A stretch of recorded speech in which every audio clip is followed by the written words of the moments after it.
everyone, welcome to another episode of Dayspring Discussions. I'm your host, Sean McGahee, and this is a show we talk about movies, TV, sci-fi, fantasy, comic books. If you geek out about it, we're going to talk about it. I am joined on this beautiful Tuesday afternoon by the ever-enchanting Miss Lisa Locke McGahee. Hello. Alright guys, so if you're tuning in for the first time, this is how the show goes. I'm going to run down some news in the world of Marvel, DC, Star Wars, Harry Potter, if there is any, and then of course moving to miscellaneous news. We will then discuss the topics, and then you guys fire back on social media or hit us up on the Gmail account. Let us know what you thought. So a little bit of a housekeeping thing before we move on. If you did not check it out, Thursday I sat down with my buddy Aaron and we went through all the season finales of the CW superhero shows. I'm talking Arrow, Flash, Supergirl, Legends Tomorrow. We went way deep into the seasons, the characters, what we thought, and of course we rated them all. It was a good old time. Let me tell you what, we had a good old time just sitting there talking, because I don't get a chance to talk about it that much because neither Lisa here nor Josh, who also guest stars from time to time, watches the CW shows, or at least is caught up on them. So to sit down and talk about that was very, very entertaining, and hopefully you will get a chance to listen to it and be entertained as well, and of course let us know what you thought. So without further ado, you ready to go? Yep. Alright guys, so last week wasn't really that big of a heavy news week in the world of geekdom, but we did get a bunch of trailers, so that's a lot of what we're going to go through right now. Starting off, Marvel has released 2 versions of a new Spider-Man Homecoming trailer. Now, Lisa and I watched the domestic version just a few moments ago, so that's the one we're going to talk about. So this is, of course, spinning out of the film Captain America Civil War, where we have Tom Holland starring as Peter Parker. He's being mentored by Tony Stark, a.k.a., there you go, I said that right, Robert Downey Jr., and Peter's... I can't speak today. I can't speak at all. Hold on. Me. Okay, I'm ready to go. Alright, Peter is trying to fall back in his normal routine after the events of Civil War and just can't quite get there. But when the Vulture emerges as a new villain, everything Peter holds dear is threatened, so he's got to put on the suit and go to work. It's going to be like this the whole show, and I'm just starting off. Spider-Man Homecoming, there I said it right, was directed by John Watts and comes out in theaters July 7th. Okay, so without any more complications or mess-ups on my part, Lisa, I'm going to let you talk so I can take a breath. What did you think of the trailer? I thought it was cute. I don't know why we need more trailers. I mean, I know I've said this several times recently. I think that we're getting too many trailers for things. Yep. But, I thought it was cute. I already want to see this movie. I wanted to see it from the first trailer. First trailer, yes. This is trailer number 3. The second trailer just really made me want to see it. This trailer, I already want to see the movie. Mm-hmm. And, the bits that they added into this one, there was a little bit more, of the Vulture. I assume that's who that was. Mm. So, you get a little more of that. And there's a couple more little cute quips that just show that he's still a kid. But we didn't need that. No. I just don't think we needed that. And so, I liked it, but I don't think we needed it. Yeah, I'm already sold on the film as well. Mm-hmm. We're going to see it. Of course, that's actually the next one in June. There's only 1 or 2 movies I want to see. The next one after is going to be Spider-Man that comes out in July. But yeah, of course, I'm completely sold on this film. This trailer, again, like I said, the last trailer we got, I felt gave away too much of the, Peter's character journey. As far as, Tony giving him the suit, then taking it away, and then having to earn it back. This one, while I enjoyed seeing it, gave away too much of the not really the action, but the suit, in my instance, because we know that Tony gives him the Spider-Man suit, and in this one we see all the little gadgets, like the AI technology that's inside of it. We even see it has a parachute, which I don't remember the Spider-Man costume ever having a parachute.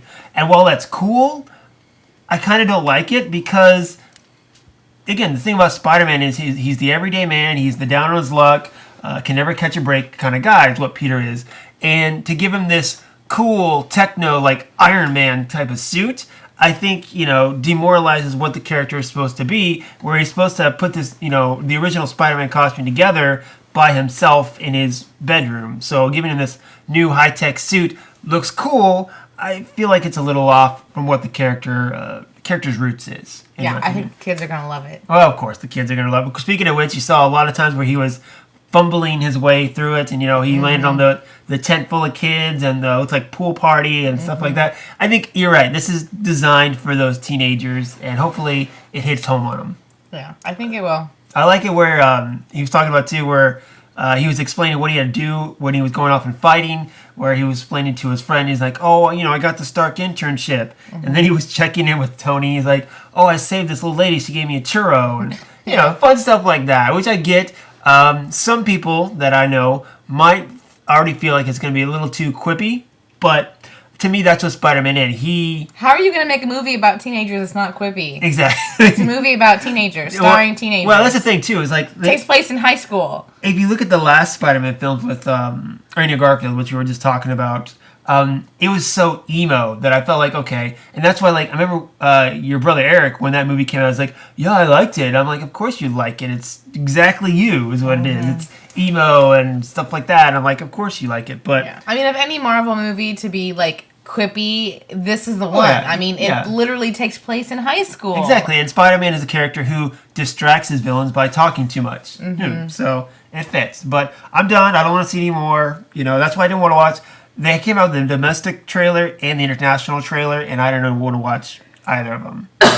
So, all right. So moving on from there, the actual piece of news we actually got this week was from Sony Studios in regards to their Spider-Man or Spider-Man-less cinematic universe they're trying to get off the bat. They have officially announced a director for their Silver Sable Black Cat film. It's going to be The Secret Life of Bees writer and director Gina Price Bythewood. How do you say it? It says By the Wood, right? Bythewood. See, there you go. Now, she also directed the pilot for Marvel and Freeform's Cloak and Dagger series that is set to come out as well. The script is going to be written by Chris Yost, who wrote Thor Ragnarok, and it's set to come out October 2018, which, by the way, is the same month that Venom is supposed to come out, October 5th, 2018. Weird. And they have their animated Spider-Man movie coming out December 14th, 2018. So within a few months, they're looking to release all three films. And this, of course, is in 2018, which the Spider-Man character will still be in the Marvel Cinematic Universe. So who knows if they're even going to be able to mention Spider-Man in the Black Cat Silver Sable film or even the Venom film. I just, of course, not knowing much about the characters, let's talk more about the release dates. I mean, what is that? That seems a little weird. Just the same month. That's crazy to me. Why would they do that? Why would they do that? I don't understand. I think maybe they'll say it, but then it's like a race. I'm like, okay, whichever film gets done first or it's better, we'll put that one out in October and the other one will push back. I don't know. Especially since they got the animated one coming out in December that year too. It just seems weird. Again, just one of those worries about this film that the whole universe, Spider-Man is in use. He's busy right now, okay? How can you take these supporting Spider-Man characters and make it good without Spider-Man? I don't get it. I don't understand it. It doesn't make any sense to me. I mean, why would you do that? Two different movies, both from the Spider-Man. I just don't get it. Yeah. Especially when you can't use Spider-Man. Exactly. I don't get it either. But the characters themselves are interesting. Venom's a good character. I like Black Cat. I'm not as familiar with Silver Sable, but these are all good characters, beloved characters. But the best thing about them is that they play along with Spider-Man. If you take Spider-Man out of the equation, it doesn't work as well as far as the chemistry and with the interactions. So I don't know what they're trying to do with this. We'll wait and see what Sony does. I think if Sony has proven anything in the last couple of years is that they don't know what they're doing. Yeah. Given the mess that was Amazing Spider-Man 2. One more proof of that. Exactly. That maybe the Marvel Studios or Sony really should let Marvel Studios hold on to Spider-Man a little longer. So. All right. Well, that's it as far as Marvel news, guys. We're going to move on to DC news next. And I can't move on without first mentioning that Friday or Thursday night is the release of Wonder Woman. Lisa, you getting excited? I am excited. Okay, that's right, guys. It's coming out on Friday. It's one of those things where I'm excited, a little worried, but early reviews are doing good. I've not heard one bad review. People are saying that it's either pretty good or good. Well, I haven't heard great. Still, but I've heard at least good. Pretty good. For a DC. Good or pretty good, considering DC's track record right now is a win. Exactly. They say, I mean, all the reviews I'm hearing is that it's the best DC Cinematic Universe movie so far, which I can understand. Suicide Squad, Batman v Superman. It's not hard to jump over those hurdles. Right. But a lot of people did like Man of Steel. So the fact that they're putting it above Man of Steel even says a lot. A lot of people are comparing it to with Captain America First Avenger, which I got that feeling from it as immediately as I found out what they were doing, where they were going back in time with the character, putting it in a war setting, origin story. It makes sense. Yeah. But I have no doubt. I mean, looking forward to it. We're going to go see it on Friday. Maybe even do a little review of it on Saturday morning if we find the time. We'll just have to wait and see about that. But, guys, I did just post today, one thing I want to plug, my 5 forms of Wonder Woman prep material. It's on the Dayspring Discussions blogger site. You can go on and I give you 5 things to watch or read to get you a little more excited about the Wonder Woman movie, maybe even get a little more familiar with the character before you go in and watch Wonder Woman on the weekend. So, cool? Yeah, I'm excited. All right. So, sticking with DC news, Warner Brothers Animation has released the first official trailer for their upcoming animated film Batman and Harley Quinn, which is directed by Bruce Timm. In this one, we see Batman and Nightwing forced to enlist the aid of Harley Quinn in their pursuit for Poison Ivy. The footage hints at Ivy and her accomplice's scheme, in which involves breaking into Star Labs to access top secret computer files from Dr. Alec Holland, aka Swamp Thing. And it apparently leads to creating plant life and monsters and all this and whatnot. So then Batman and Nightwing have to enlist the help of Harley Quinn, who is known associated with Poison Ivy. Now, this movie reunites Kevin Conroy and Lauren Lester as the voices of Batman and Nightwing, who did the original voices in the classic Batman animated series. They're joined by Melissa Rauch, who is known for The Big Bang Theory, and she's voicing Harley Quinn in this. There is not an N in her last name, right? No. Okay, yeah, I thought so. I don't know. Rauch. Well, it looks like, if I first glance on it, it looks like Ranch, so that's maybe why I put the N in there. Okay. The movie comes out on DVD and Blu-ray this summer. Now, we talked about the behind-the-scenes featurette they released a month or 2 ago, but this was the first official trailer. Any more thoughts on it? I mean, I still think that Melissa Rauch is gonna be great for voicing Harley Quinn. I mean, I don't know. I thought the trailer was okay. I just, maybe it's just because with seeing this storyline where they're like recruiting Harley Quinn to help them, it seems like, and I just am almost done with reading Dark Disciple right now, so it's like this whole thing with the good guys recruiting the bad guys to help them find the other bad guys. Like, it never works. It never works. That's kind of what it's... And every time that there is a movie or a book or whatever, a story, a superhero-ish thing that does this, it always, number one, doesn't ever seem to me like it was actually necessary. Like, to find her for real, like, you need to go recruit Harley Quinn to find Poison Ivy. Like, seriously, that's like the thinnest veiled whatever. And then, you know what I mean? Like, it just, I don't know. I don't really like the animated stuff that much anyway. The Batman things, I've never really been a big fan, but I think that this seems like kind of a loose story. And I'm not excited for it at all. Cool. Fair enough. Well, for me, it's not that far because there was an episode of the original Batman animated series where Batman teamed up with Harley Quinn to find the Joker. So now he's teaming up with Harley to find Poison Ivy. First off, it seems like kind of a recycled plot line from that. But I'm just excited that, it is Bruce Timm who brought us the Batman animated series. It's the same animation style, same voice casting. So as a fan, of the animated series, I'm excited to see it. But as far as the trailer goes, one thing I did not like was the punk music they put in it, where I was like, had a flashback to Suicide Squad, where it's like, hey, let's take this property and we need to make it more interesting. I know, let's put some pop music in it, which of course is, a big gripe of mine lately with movie trailers. It's just, I don't know. I'm excited to see it.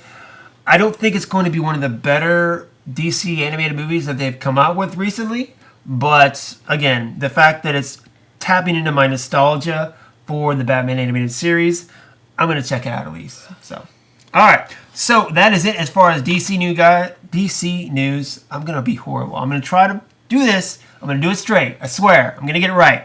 All right. Moving on to DC news. There is no Star Wars news. Surprise, surprise. We could talk Star Wars, but there's nothing really to bring up. So let's just move on. The only thing about Star Wars though, so I'm almost done with Dark Disciple now. Okay. So I think I only have maybe one or two more to read, and I'll be like all caught up on the new canon. So I think I'm gonna start doing like a ranking thing. I'm gonna start writing something up. Fair enough. Like a little like synopsis of each book from the female perspective, because I feel like a lot of times we get from a lot of guys that talk Star Wars online. True. Which ones they think are the best and which ones they think are the worst. And in my experience, I have not found that my opinions on the books seem to align with theirs most of the time. A lot of guys like Lost Stars. Okay, a Lost Stars is just universally well liked. Somewhat. Just in general. So I thought maybe if I from like a female perspective, if there's female Star Wars fans out there who are looking for which ones to read, I would offer my input. So that I'm planning on doing that once I finish all of them. And I think I maybe only have one more. I'm trying to think of which one you haven't read. I'll have to sit down. But anyway, I'm about through with all of the new canon. Okay, cool. Fair enough. All right, guys, so that's it. A little bit of Star Wars news. But there was one thing that on the show notes that I did not send Lisa that I figured we'd better talk about. And that's in regards to Harry Potter news. So the production company known as Triangle has released a trailer for their, I guess you want to call it fan film, called... Not I guess you want to call it. It is. It's a fan film. Voldemort Origin of Heir, right? Of the Heir. Of the Heir, yes. Now, a couple of days ago, a coworker of mine showed me this trailer, and she's bet me $20 that it was a real legitimate film. And I, saw the trailer. I'm like, oh, that's totally a fan film. I've seen enough Star Wars and superhero fan films to know what's a freaking fan film. Plus the fact that Warner Brothers was nowhere on it. She's like, no, it's real. I'll bet $20. And I'm like, okay, I'll bet $20. Show me the Warner Brothers logo. No Warner Brothers logo. Okay. So then I looked it up and I found the Facebook group, and it wasn't just a trailer. It's an actual fan film that Triangle is doing. So to be fair, we were both right. It's a actual film that's being made, but it is not endorsed or wasn't made by Warner Brothers, and is not a part of the official Harry Potter or Wizarding World film canon like Fantastic Beasts is. So, but there was news that just came out today that Warner Brothers actually, I wouldn't say endorsed it, but is going to allow this film to, tap into the Wizarding World mythology, and they're set to release it free on YouTube later on this year. Lisa, what do you have to say? Does this interest you at all to watch this film, knowing that it's not like official canon? So, no, for several reasons. Number one, they created a new character. The McLagan character. Yeah. That I don't understand. And number one, making this character live in the same... Okay, so let me just... I have so many. Okay, good. I was hoping you would, because I really have nothing else to say. I have so much. I was going to let you go. Number one, Warner Brothers would have to have given them permission, because they use Harry Potter. Like, the wand Voldemort is holding in the trailer is Voldemort's wand. Like, they couldn't have just done that without getting permission from Warner Brothers. Well, I mean, there are a lot of Star Wars fan films that just, do their own thing. They don't need permission from Lucasfilm for every fan film. Right, but they would if they were using things that are trademarked by Warner Brothers. Like the design of Voldemort's wand with the bone and the... You can freaking buy those at... Surely you can't just make a film... What it comes down to is it's a non-for-profit film, and that's why these fan films get made, is because they spend the money to make them, but they don't make them to... they don't release them and collect money for it. Right, but I still think that... I can't put a video of Nora dancing to a song on Facebook because I don't own the rights to the music. You don't think that Warner Brothers wouldn't have had to allow them to use props that, like, they probably bought that at Universal Studios. Yeah, or Toys R Us or whatever. Right, you know what I'm saying? Anyway, so I'm not surprised that Warner Brothers was aware of this and had to say, yes, it's okay, I guess, for you to do this. But I don't like it. I don't like that they... I mean, if they were just... If a fan just wanted to take the stories that had been written about Voldemort's past. What? Sorry, I forgot before you go into tangent about what was wrong with it. Okay, I forgot to mention, speaking of fan films, I forgot, like last year, there was that little thing between Paramount and what's his name? I forget. He made a Star Trek fan film, and Paramount actually was suing him because of the properties and intellectual stuff he was using, which actually got settled because of the fact that it made Paramount look like douchebags. So, just a little thing about fan films. Go. Anyway, so now I have... Sorry. You really had to interrupt me to say that? I had to get it out before we go into the actual mythology. We were talking about fan films, and then, okay, you don't like the character of McLuffin or whatever her name is. No, that's not what I was going to say. Okay, what I was saying was, I guess I wouldn't have minded it much if a fan just wanted to make a fan film taking, like, Voldemort's story from that time period. Like, I mean, it's written about. It's on Pottermore. There's more history of Voldemort. Like, it's in the books. We actually know what he was doing. Right, what he was doing at that time. Sure, talk about what Tom Riddle did after he left Hogwarts, before he, like when he stole the goblet. I mean, those stories are there. They're in the Deathly Hallows. They just weren't in the movie. Like, there's enough about Voldemort's past. Like, show when he was developing, like, becoming huge, the things he was doing. Show that. But to create this character who is allegedly a Gryffindor heir, which, whatever. And then... You should see the face he just made.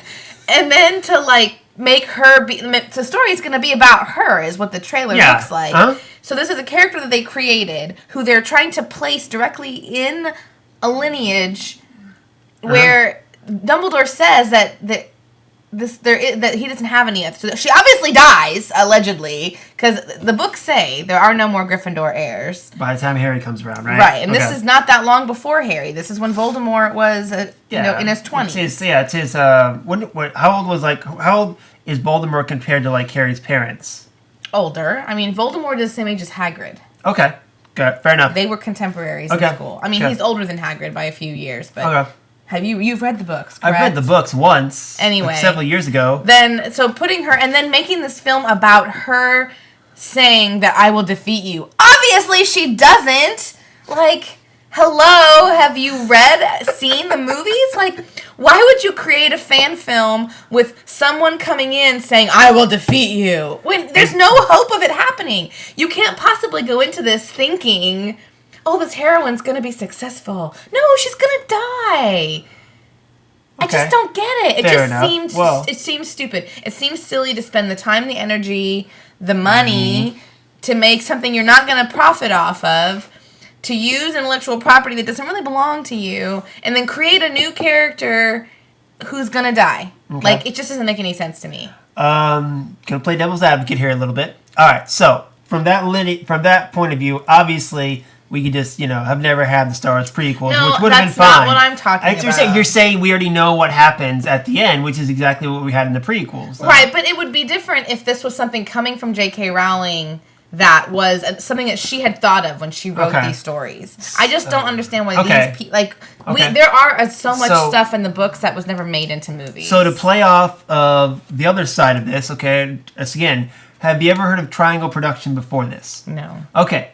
That's why they're doing this, okay? That's one of the ways filmmakers or even production companies get recognized is they do films like this. Like the guy who did that Mighty Morphin Power Rangers short movie or whatever, now has got several studio deals. He made it as a way to show off what he can do, show off what they can do. Same thing with people who made these Star Wars fan films and stuff like that. They put all their money and energy into making these movies that people will watch, such as Star Wars, Harry Potter, Power Rangers, and then they get recognized, and then they get actual studio jobs and stuff like that. So I have no doubt that this is just a way for Triangle Productions to make a name for themselves, to get on the board, and will lead to other things. Yeah, I mean, I don't disagree with that. I think that makes sense, but it just isn't the whole. I mean, granted, I've only seen this short trailer, but the premise doesn't make sense. Like, how does this person? You don't like it from a story point perspective, right? From a story point of view, I don't like it. I mean, I just don't understand this character who they're claiming. Like, why couldn't they? Why did she have to be a Gryffindor's heir? Like. That doesn't make any sense to me. And then, number one, she knows who Voldemort is. She talks to him, refers to him as Tom Marvolo Riddle. Nobody fucking knew that. Like, that's not, like, common knowledge. Who the hell is she? Like, I just don't know. I don't know. Okay, well, that's exactly why I wanted to bring this subject up, because I knew you would have an opinion about it. I'm not excited about it. Not excited at all. I don't want Harry Potter that's not written by J.K. Rowling. I'm just. That's fair enough. I mean, not yet. I mean, come on, you got to let other people, just not yet. Expand the mythology. Not yet. I'm not ready yet. Okay, fair enough. Well, I mean, I completely getting the whole Star Wars thing. I get it. I like a lot of the books, the Star Wars books that are written by George Lucas, right? George but Lucas. In those situations, there's a Lucas story group that's setting the agenda. Okay. This is just some random person creating some random character to try to make themselves famous, and meh. Yep, pretty much. Meh. All right, fair enough. All right, guys. Lisa is stepping away just for a minute, cooling down from the heated Voldemort trailer. Didn't think she was going to get that excited about the fan film, but we all have our different geek out moments, and mine's coming right now because it is time to talk Game of Thrones. That's right, HBO released the newest trailer for the series. Season 7 starts on July 16th, and I could not be more excited. I'm a Game of Thrones fan since the beginning. I've only read the first book, so the people that say, "Oh, have you read all the books?" No, I haven't read the books. You know why? Because I don't want to get spoiled, okay? I like the show. I know the show is said to be going in a different direction. The show has surpassed what the books have, all that stuff. No thanks. I'll stick with the show, and I'll be happy with it. In any event, though, the first trailer's come out. HBO was teasing us for quite a while, a couple days there, when they came out with set photos and promotional posters, so I knew a trailer was coming. Season 7 is going to be the battle for Westeros, I think. Based off the trailer, we got a lot of stuff going on. Looks like we got some Dothraki running across, some battles coming, and it's going to be heated. I am excited about it. So let's start off with kind of playing each side here. Khaleesi, or Daenerys, she is finally on her way to Westeros. That's right, at the end of the last season, we saw her team up with the Ironborn, that's Theon and her sister, or his sister, and they're on their way across the Narrow Sea to Westeros, and you can be sure they're teaming up for a battle against the Lannisters. In that one, we saw Cersei pretty much lose everything. She now officially has no children, and because of that, she has taken the throne for herself. And it's her and Jaime, looks like, going to face off against Daenerys and her army and her dragons, which, of course, will be awesome. Meanwhile, up in the north, the real battle is a-brewing because the White Walkers are still coming. We've been teased about that ever since the beginning of the series, and Jon Snow, who is now King of the North, knows it. Now, the real question is, Mr. Littlefinger, what is he going to do, and what does he know? Because we, as the audience, found out at the end of last season and confirmed a theory that Jon Snow is indeed a Targaryen. That's right. He's not the son of Ned Stark. He's the son of her sister and the Mad King, I think is what they called him. So he's part Stark, part Targaryen, which makes me kind of wonder, is he impenetrable to fire like Daenerys is? I don't know. We'll just have to wait and see about that. But I have a feeling that Littlefinger, being the character that he does, knows this, and he's going to play that to his advantages. Of course, you can see from the trailer, he's still trying to pull Sansa's strings, which he probably will do until the end of the series. I, for one, just want him to die. He is such a manipulator. I just want to see him gone. Nothing would satisfy me more than that. Now, back in King's Landing, going back to the Lannisters there, some great transitions with those two characters between the Lannister siblings, because you have Cersei, who I used to hated with a passion, but on season 4, season 5, I kind of got her point of view. She was just trying to protect her family, trying to protect her children, so while she may be an evil bitch, I understand her point of view. And her brother Jaime, again, another character, when we started out, hated him, but that character has done a complete 180, and now he's one of my favorite characters, and I'm very curious how he's going to operate within this new setting, because he does love his sister, both in a traditional and non-traditional sense, but he also has kind of grown a heart. Now, some of the things that Cersei's going to do or may have to do, I don't know if that's going to fit in with Jaime's new sense of morality. Will that clash? Will he be the one, much like he stabbed the last king? Is he going to have to stab his sister and kill her? I don't know. We'll just have to wait and see. That's just a couple theories flying off the top of my head. Now, some of the things we saw else in the trailer, we saw a little bit of romance. We have the Unsullied, of course, that are coming through with Daenerys. They're on their way there, and what's his name here? Oh gosh, I'm gonna forget his name. What is it? It's the leader of the Unsullied. What's his name? Anybody help me out? Grey Worm, that's who it is. Yes, Grey Worm. He is hooking up with Mira. I think that's her name. Is that what it is? Might be. Anyway, Daenerys' assistant, they have that little love fire burning, and looks like they might actually try to consummate. Not sure how that's going to work. And another little romantic thing we saw going on was with Theon. It looks like his sister might be getting a little busy herself with the leader of the Sand Snakes. What's her name? What is it? Hold on, I gotta look this up, guys. Give me a minute. Let's see. Valeria, that's what her name is. Yes. She is my number one bitch to hate in the show. I used to feel about her the way I feel about Cersei, and now she's just number one, one of the top 5 characters I'd love to see bite it in this season and by the end of the series, much like Littlefinger, although my Littlefinger hatred has gone for quite some while, ever since he betrayed Ned Stark, and I think it's probably going to continue till the end of the series. I really want to see him go.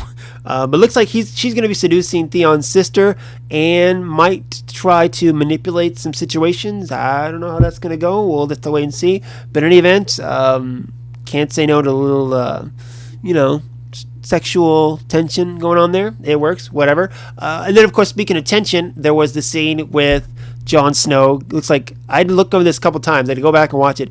Jon actually grabbing Littlefinger. That's right. He's grabbing him, pushes him against the wall. So I think Jon is on to Littlefinger, or at least I hope so. And maybe if we're all lucky, he'll ram him through the chest with Longclaw.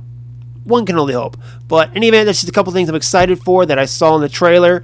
I'd love to hear what your theories are about Game of Thrones. You can be sure I'm going to be getting more excited as July 16th nears. Also a little sad that, of course, this is the second to last season. We're not getting a full season. I think it's 7 episodes this season and then 6 episodes next season. But I am glad that the show has a finality to it. Or is that how you say it? Finality? Maybe that's not how you say it. But the creators, they know they had a beginning, a middle, and an end, and they're going to close it out without going on a high note and not just letting it go on and on until the ratings go down, which apparently is what the creators of The Walking Dead want to do. But in any event, I'm going to be sad to see it go, but I am so excited. Be sure to tune back in here. Anything Game of Thrones that happens, I'm going to be on it. You know it, because I love this show. Okay. All right, guys. Moving on, we have the first trailer from Netflix's upcoming Castlevania animated series, or anime series, I guess, based on the video game that came out with original Nintendo. Castlevania is a dark medieval fantasy following the last surviving member of the disgraced Belmont clan trying to save Eastern Europe from extinction at the hand of the evil Vlad Dracula, or Dracula, as we know him. Let's see here. It's set to come out July 7th on Netflix and is written by best-selling author and comic book icon Warren Ellis. So, I'm going to let you take this because I'm very curious to see what you thought of this trailer. Well, I don't know this game. Okay. You never played it in Nintendo? I played Nintendo. I never played Castlevania. This game. Okay.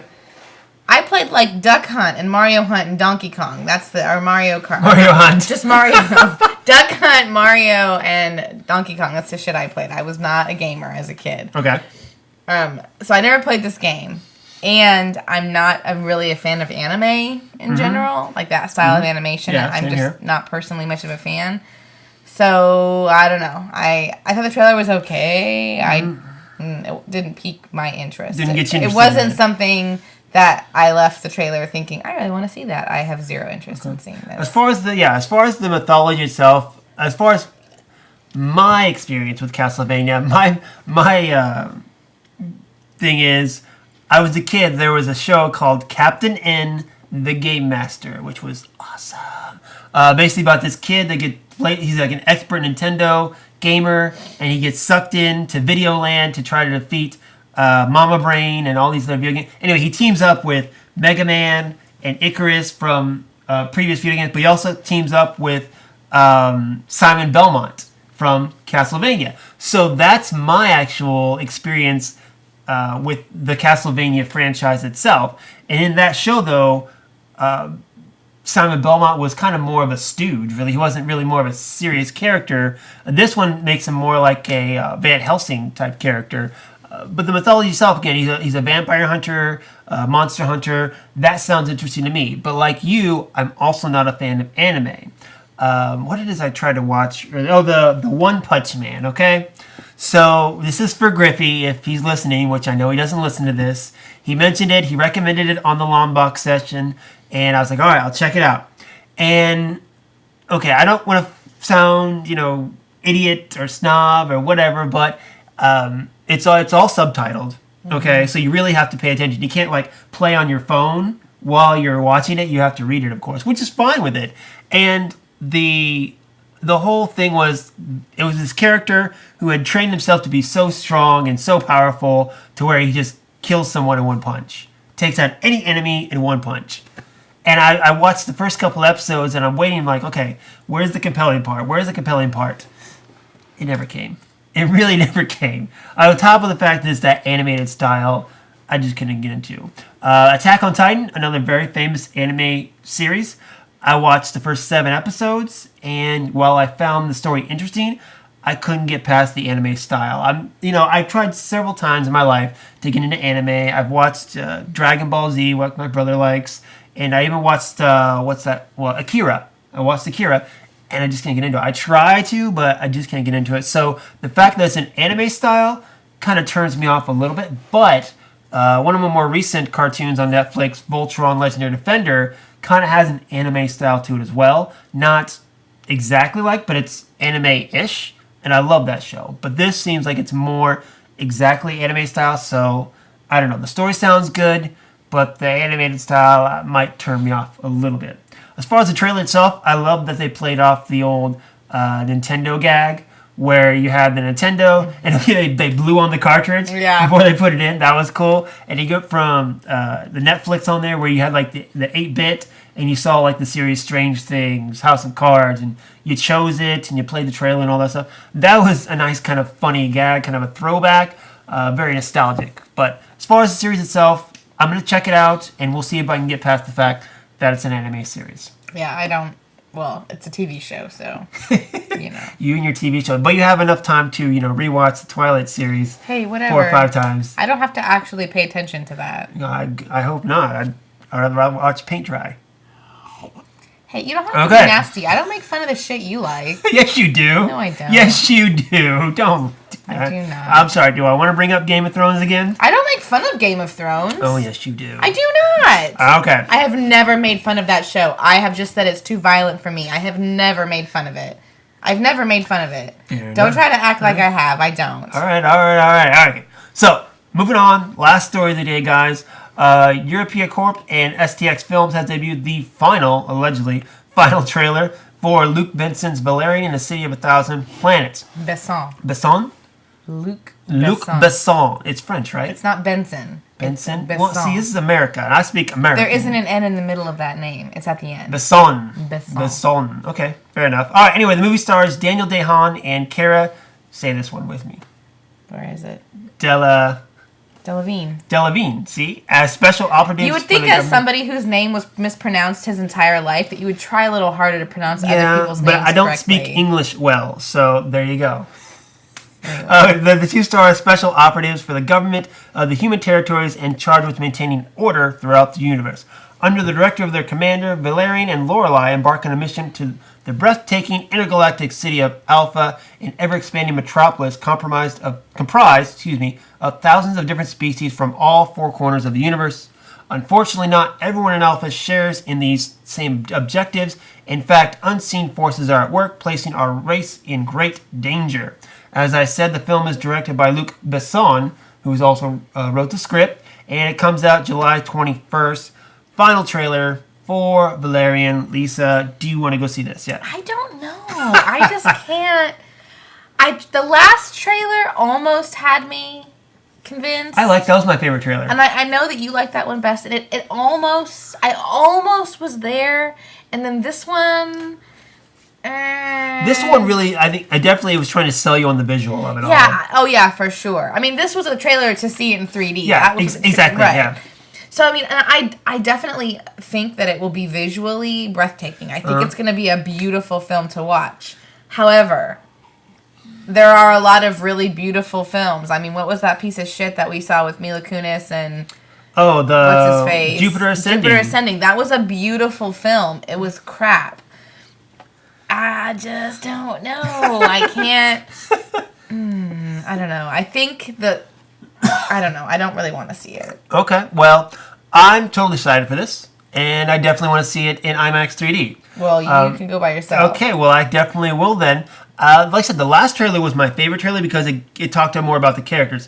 This one I felt like was more of a teaser trailer because you saw, like I said, visually, it didn't give you really the story. It just gave you the picture of what the world looks like. You know, it tells you to go see it in 3D. So visually it looks great, but this trailer just didn't give you much about the characters. And the characters are really what's going to sell you when seeing the movie. So maybe... they're hoping that if you weren't sold by the characters in the last trailer, you're sold by the visuals on this one.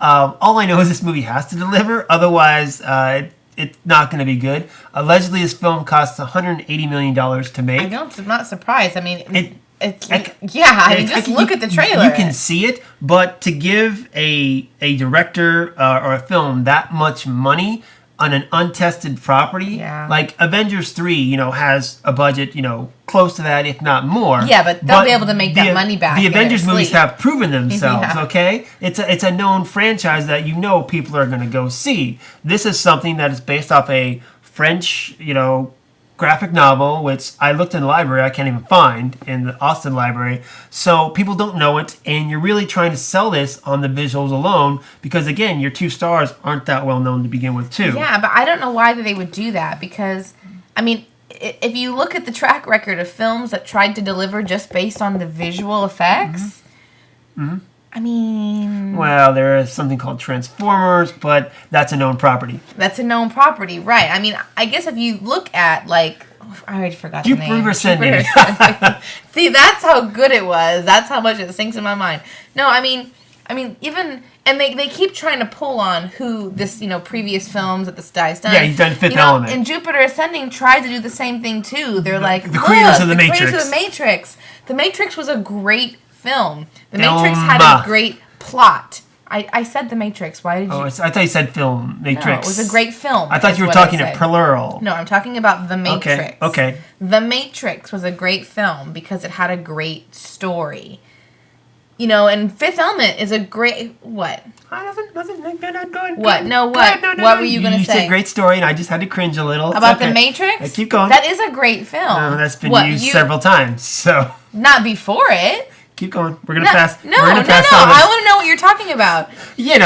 Machines taking over, using humans. I've seen it before. Before The Matrix? Yes. Tell me with what? I don't know. I'd have to reference. Obviously, Terminator is, the obvious answer with that. Yeah, but that was a different type. That wasn't the same type of story. It's somewhat. They took the basis of that and went a little further with it, which is fine. That's perfectly okay. But, then using people as, energy or, blood bags even is not... entirely original, but they put a couple cool ideas together and made a great film. So, but again, I'm not a big fan of The Matrix, so that's just me. Well, you're in the minority there. It's a great film. Okay, continue. Well, anyway, I'm just saying The Fifth Element was a great film, but the other ones he's done, Lucy wasn't really well liked, and what was the other one they talked about? The Fifth Element. That's... No, they mentioned another one. The Professional. That's not what there was something that they said. Well, we watched the international trailer, which is Leon, which is The Professional. Oh. Okay. Yeah, I don't know. I think that this was a risk, and I don't think it's going to pay off. I don't think it is. I think the movie might be good.